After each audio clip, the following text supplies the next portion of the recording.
Ivan කියල පිළිගන්න පුතේ O level science with Ramesh Gamage YouTube channel එකට. ඉතින් ඔයාලා දන්නවා දැන් පිළිවෙලට අපි කතා කරගෙන ආව පුතේ 14 වෙනි පාඩම grade 11 වල unit number 14. හරිද? ඒකේ අපි වීඩියෝස් තුනක් කලින් කරලා තියෙනවා. මේ කරන්නේ පුතේ මේ පාඩමේ අවසාන වීඩියෝ එක. එන 14 වෙනි පාඩමේ 4 වෙනි වීඩියෝ එක විදිහට තමයි මේක ගන්න. ඉතින් ඔයා දන්නවා මේ O level science එක අපි කරන්න හේතුව වුණේ පුතේ ලංකාව පුරා ගොඩක් දරුවෝ විසිරලා ඉන්නවා. මේක සම්පූර්ණයෙන්ම නොමිලේ ඔයගොල්ලන්ට ඉගෙන ගන්න පුළුවන් ප්ලැට්ෆෝම් එකක් විදිහට තමයි මම හදලා තියෙන්නේ. රයිට්. ඉතින් ඔයාලට තියෙන්නේ ඔයාලගේ මම දන්නවා මේ මේ බයොලොජි වගේ දේවල් ඔයගොල්ලෝ සමහරට පාඩම් කරගන්න පුළුවන්. ඒක මේ කියවලා තේරුම් ගන්න පුළුවන්. එතකොට මේකේ ගොඩක් ළමයි විද්‍යාවට අකමැති වෙන්න හේතු තියෙනවා. මොනවද මේ රසායන විද්‍යාව, භෞතික විද්‍යාවේ මූලික දේවල් දන්නේ නැතුව. ඉතින් මම හිතුවා ගොඩක් මට තැන් වල සෙමිනාර්වලදී වගේ තේරිච්ච ඒවත් එක්ක මොනවද මේ කෙමිස්ට්‍රි පැත්ත ටිකක් ළමයි කම්මැලි කියලා. ඒක නිසා තමයි මේකේ පළවෙනි එකම ළමයින්ගෙන් ආපු ඉල්ලීමක් විදියට තමයි යුනිට් නම්බර් 14 එක මම කරන්න හිතුවේ. රයිට්. එතකොට පුතේ අපි මේකෙදී මුලින්ම ඇල්කේන, ඒ කියන්නේ හයිඩ්‍රෝකාබන් ගැන කතා කරලා ඇල්කේන, ඇල්කීන කතා කරා. ඊට පස්සේ එතීන් වල ව්‍යුත්පන්න කතා කරා නේද?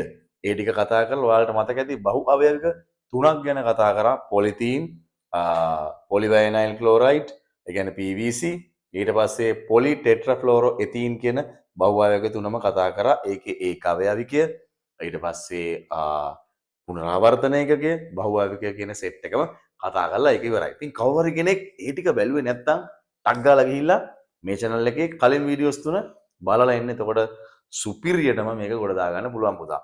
ඒකට අවසානයේ අපිට තියෙන්නේ මේක කතා කරන්න මෙන්න මෙහෙම දේවල් ටිකක්. බහුභාවික පුතේ සම්භාව්‍යවන, ඒ කියන්නේ ඔරිජින් එක අනුව අපිට බෙදන්න පුළුවන් නේද? ස්වභාවික බහුභාවික සහ કૃතිම බහු අවයවික කියලා. දැන් ඔයාලා දන්නවා සෙලියුලෝස්, ප්‍රෝටීන්, DNA, RNA වගේ මේ ප්‍රධාන වශයෙන් දන්න මේ දේවල් මේවා ස්වභාවික බහු අවයවික විදිහට හඳුන්වන්න පුළුවන්. පිස්ටය නේද? ග්ලයිකෝජන්, මේ හැමදේම. එතකොට මම මේ සෙට් එකක් දාලා තිනවා. Rubber, protein, cellulose, DNA, RNA, පිස්ටේ, මේ වගේ දේවල් ස්වභාවික බහු අවයවික. රයිට්. ඊට පස්සේ මෙතන අපි මෙයා කතා කරානේ පොලිතීන්, පොලික්ලෝරෝඑතීන්, ඊට පස්සේ ටෙෆ්ලෝන්, පොලිස්ටර්, බේක්ලයිට්, මෙන්න මේ වගේ දේවල් පුතේ අපිට කියන්න පුළුවන් මොනවද? કૃතිම බහු අවයවික විදිහට. රයිට්.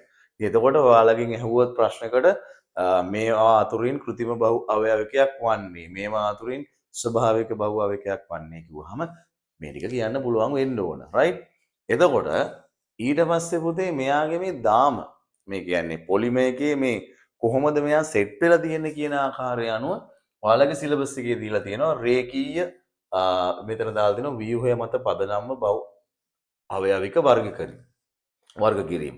එතකොට මෙන්න මේ විදිහට මේ ආකාරයට තියෙනවා රේඛීය බහු අවයවකයක් කියලා කියනවා. එතකොට එයාට පොඩ්ඩක් මෙන්න මේ වගේ සෙට් එකක් සෙට් වුණා මේකට කියලා තිනවා ශාඛාදාම සහිත බහු අවයවික. ශාඛාදාම සහිත බහු අවයවික. ඊට පස්සේ පුතේ මෙන්න මේ විදිහට රූපයක් දුන්නොත් මේ බන්ධනය මොකක්ද කියලා හරස්දාම සහිත බහු අවයවිකයක්. එතකොට මෙන්න ව්‍යුහය මත ස්ට්‍රක්චර් එක අනුව කොහොමද මේ පොලිම එකක් අපි කැටගරයිස් කරන්නේ? රේඛීය, ශාඛාදාම සහිත බහු අවයවික, අවසාන එක්කෙනා හරස්දාම සහිත බහු අවයවික. හරිනේ. එතකොට මේත් එක්කම ඔයාලා පුතේ පොඩ්ඩක් දැනගෙන ඉන්න මේකට අමතරව රබර් ගැන අයිසෝප්‍රීන් කියන එකකින් තමයි රබර් හැදෙන්නේ. ඒක ස්වභාවික රබර් මේ බහු අවයවිකයක්. රයිට්. ඊට පස්සේ පුතේ මෙතන තව දෙයක් කියන්න තියෙනවා.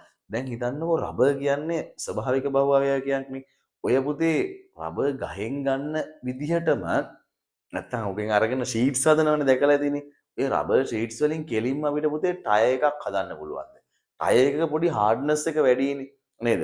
එතකොට මේ වගේ ටයර් එකක් හදන්න රබර් වල තියෙන පුතේ ප්‍රත්‍යස්ථතාවය. එහෙම නැත්තම් එහෙම කිව්වට තේරෙන්නේ නැතනේ ඇදෙන ගතියක් තියෙනවනේ. දැන් ওই ටයර් එක මොහොම පුතේ ප්‍රත්‍යස්ථතාවය වැඩිම රබර් වලින් හැදුවොත් ටයර් එකේ නිශ්චිත හැඩයක් තියාගන්න බැරි වෙනවනේ. ඒක නිසා ඔයගොල්ලෝ අහලා ඇති රබර් වල්කනයිස් කරනවා කියලා කතාවක්. මේ රබර් වල්කනයිස් කරන්නේ කොහොමද? රබර් වල්කනයිස් කරන විදිය පුතේ ඔයගොල්ලන්ගේ සිලබස් එකේ ඩීප්ලි නැති වුණාට ඔයා දැනගෙන ඉන්න ඕන. ඒක කරන්නේ සල්ෆර් දාලා. සල්ෆර් මූලද්‍රව්‍යත් එක්ක. ඉතින් මේක ගොඩක්ම සල්ෆර් දැම්මොත් පුතේ මෙයාගේ හાર્ඩ්නස් එක වැඩි වෙනවා. අපි ගල් ටයර් කියලා කියන්නේ. හරිද? අන්න ඒ වගේ වෙන්න ඒ ගානට යන්න පුළුවන්. හරිද? ඊට පස්සේ පුතේ මේක අපිට අදාළ කියන්නේ අපිට ටයර් නිෂ්පාදනයට අනුකූල වෙන විදිහට ඒකට සුදුසු වෙන විදිහට ගන්න සාමාන්‍යයෙන් සල්ෆර් ප්‍රසන්ටේජ් එක ගන්නේ 101ත් 103ත් අතර සල්ෆර් මිශ්‍ර කරාම පස්සේ තමයි මේක අපි රබර් වොල්කනයිස් කරා කියලා කියන්නේ. රයිට්? එතකොට සාමාන්‍යයෙන් පුතේ මේ රේඛීය දාමයක් විදිහට තියෙන රබර් අවසානයේ පුතේ මේ සල්ෆර් දැම්මහම මෙන්න මේ වගේ හරස් දාම සහිත බහු අවයවයක් බවට පත් වෙනවා. රයිට්? එතකොට අයිසෝප්‍රීන් පොලි අයිසෝප්‍රීන් බවට පත් වෙලා තමයි අපිට මේ ටයර් එක අයිසෝප්‍රීන් එක පොලි අයිසෝප්‍රීන් එක කියන්නේ රබර් වල පුතේ රබර් කියන එක්කෙනාගේ ඒක අවයවිකය වෙන්නේ අයිසෝප්‍රීන්. හරිද? එතකොට ඒකෙත් සිස් ට්‍රාන්ස් කියලා ව්‍යුහ දෙකක් තියෙනවා. ඒවා ඒ ලෙවල්ස් වලට අහම ඉගෙන ගන්න පුළුවන්. එතකොට පොලි අයිසෝප්‍රීන් තමයි රබර් කියලා කියන්නේ. රයිට්? MCQ එකට හරි යවුවොත් දැනගෙන ඉන්න පොලි අයිසෝප්‍රීන් කියන්නේ රබර් කියලා. එතකොට මේ රබර් වලට සල්ෆර් දැම්මහම අවසානයේ යාපත් වෙන්නේ මෙන්න මේම හරස්දාම සහිත බහු අවයවිකයක් විදිහට. මම හිතනවා ඉතින් ස්වභාවික සම්භවය අනුව කිව්වා, ව්‍යුහය අනුව කිව්වා මේ ටික ඔයාලට ගොඩක් පැහැදිලි ඇති කියලා මම විශ්වාස කරනවා. චූටි වෙලාවක් තියන්නම් පුතේ බෝඩ් එක ෆ්‍රී. එතකොට ෂෝට් නෝට් එකක් විදිහට හරි මේ ටික දාගන්න පුළුවන්. එතකොට මේ වීඩියෝස් හතරෙන්ම ගොඩක්ම මහන්සි වුණේ මම ඔයාලට ෂෝට්ස් වීඩියෝ කියන්නේ විනාඩි 20 25 උපරිම ඊටත් අඩුවෙන් ටක් ගාලා මොන වැඩක් කර කර හිටියත් මේක බලලා ෂණිකව ඔලුවට දාගන්න පුළුවන් වෙන විදිහට මම දන්නවා ඔයාලා පැය ගණන් වල වීඩියෝස් බලන්න කම්මැලි බෝරින් මටත් එහෙමයි. ඒක නිසා ෂෝට් වීඩියෝ විදිහට තමයි මේ සීරීස් එක ගෙනාවේ. එතකොට චූටි වෙලාවක් තියන්න ඊට පස්සේ අපි පොඩි ප්‍රශ්නයක් දෙකක් කතා කරමු. රයිට්?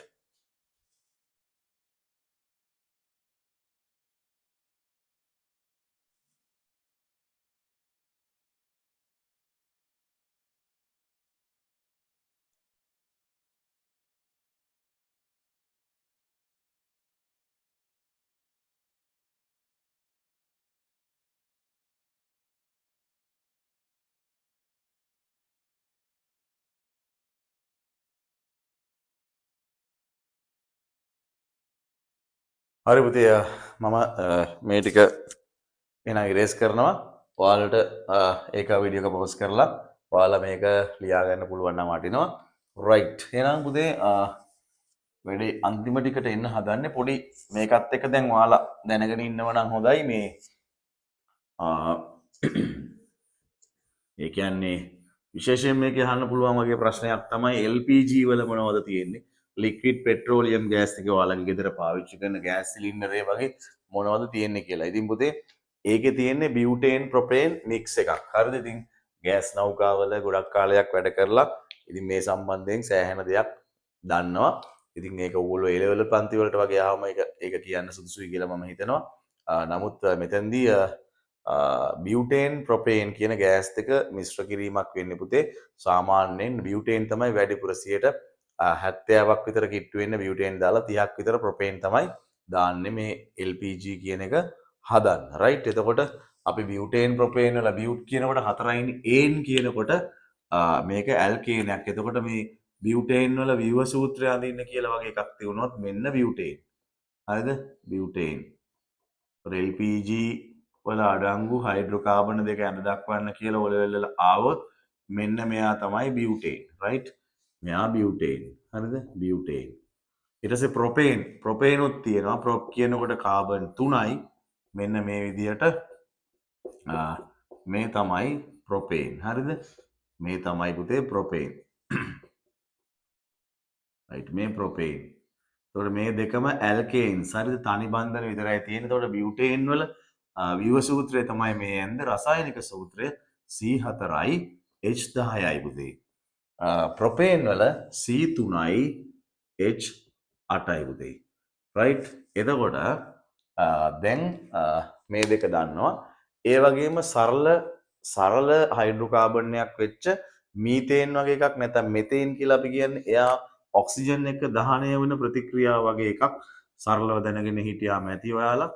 රයිට්? එතකොට අපි මේක බැලුවොත් එහෙම හයිඩ්‍රෝකාබනයක් දහනයෙන් පුතේ ලැබෙන්නේ අනිත් මෙතනදී කාබන් ඩයොක්සයිඩ් සහ ජලය. කාබන් ඩයොක්සයිඩ් සහ ජලය කියන එක කෙනා. රයිට්? කාබන් ඩයොක්සයිඩ් සහ ජලය. රයිට්? එතකොට මම මෙතන මීතේන් ගෑස් එකක් විදිහට දාන්නම් භෞතික தත්ත්වය. මෙයා ගෑස් එකක්. මෙයා කාබන් ඩයොක්සයිඩ් ගෑස් එක. මෙයා අපිට ගොඩක් වෙලාවට ගෑස් එක වාෂ්පයක් විදියට එන්නත් පුළුවන් ලික්විඩ් විදියට තමයි ලික්විඩ් ෆෝම් එකෙන් පුළුවන්. රයිට්. එතකොට පුතේ මෙයා කොහොමද බැලන්ස් කරන්නේ බලන්න. හයිඩ්‍රජන් 4යි ඒකින්ද අපි මෙතනට දාමු දෙකක්. මේ විදියට දෙකක් දාමු. එතකොට හයිඩ්‍රජන් 4 හරි. එතකොට ඔක්සිජන් 2යි මෙතනත් ඔක්සිජන් 2ක් එනවා. ඉතින් මේක බැලන්ස් කරන්න මෙතනට දෙකක් දාමු. ඉතින් මේ වගේ එතකොට මීතේන්ට ඔක්සිජන් අතර මවුල අනුපාතය නැත්නම් ස්ටොයිකිනෙටික් අනුපාතය 1:2ක් වෙනවා. රයිට්. එතකොට ඔයාගෙන් අහන්න පුළුවන් මීතේන් මවුලයක් දහනය කිරීමට අවශ්‍ය ඔක්සිජන් මවුල ප්‍රමාණය කොච්චරද කියලා වගේ ප්‍රශ්නයක්. උත්තරේ එතකොට 2යි. රයිට්. හරි. මෙන්න මේ වගේ අපි හිතමු මෙතේන්, එතේන්, ප්‍රොපේන්, බියුටේන් මොනවා හරි එකක් පුතේ ඔයාලට බැලන්ස් කරන්න දුන්නොත් මේක පත්තු වෙනවා කියලා. හැදෙන පළ දෙක තමයි හරිද කාබන් ඩයොක්සයිඩ් සහ ජලය. රයිට්. එතකොට ඔයාලා මේ පාඩමේ අවසානයේදී මම මෙන්න මෙහෙම සමරයිස් කරන්නම්. රයිට්. මුල් ටික අනිවාර්යයෙන්ම බලන්න. මං හිතන්නේ පැයයි විනාඩි 20ක් විතර යනකොට මේ සෙට් එක පැයක් උඩරිම පැයකමාරක් වගේ යනකොට මේ මුළු පාඩම වැඩේ ගොඩ දාගන්න පුළුවන්. රයිට්. නෝට් ලිව්වේ නෑනේ.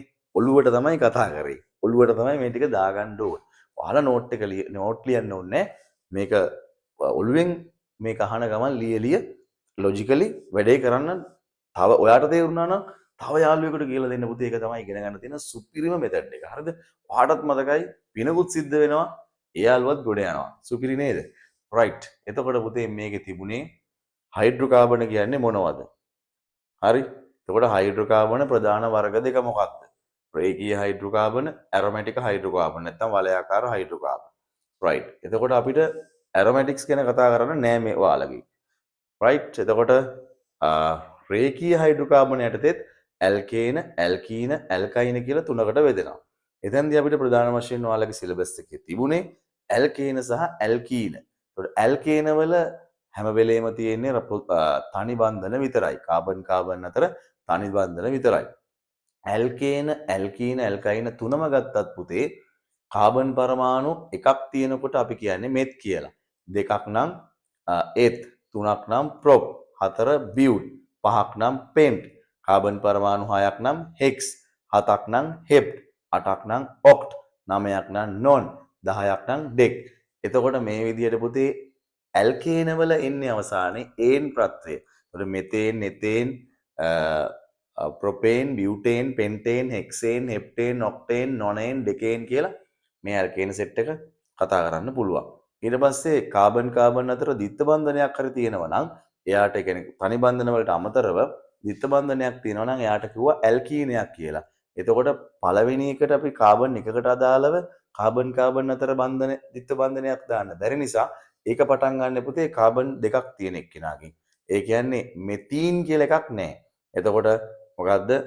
එතීන්, ප්‍රොපීන්, බියුටීන්, පෙන්ටීන්, හෙක්සීන්, හෙප්ටීන්, ඔක්ටීන්, නොනීන්, ඩෙකීන් කියලා ඒ ටික කතා කරන්න පුළුවන්. ඇල්කයින් ඔයාලගේ කතා කරන්න තිබුණේ නැහැ. ඒක නිසා මම ඒකේ පොඩි කැඳිනීමක් කලින් වීඩියෝ වල කරලා තියෙනවා. ඒක ආයි කියන්නේ නැහැ.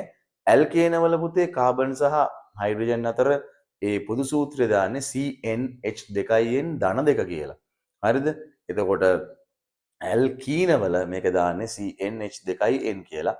ඇල්කයින වල CnH2n ඍණ 2 කියලා. ඊට පස්සේ පුතේ අපි මේවත් එක්ක බහු අවයවික ගැන කතා කරන්න ගත්තා.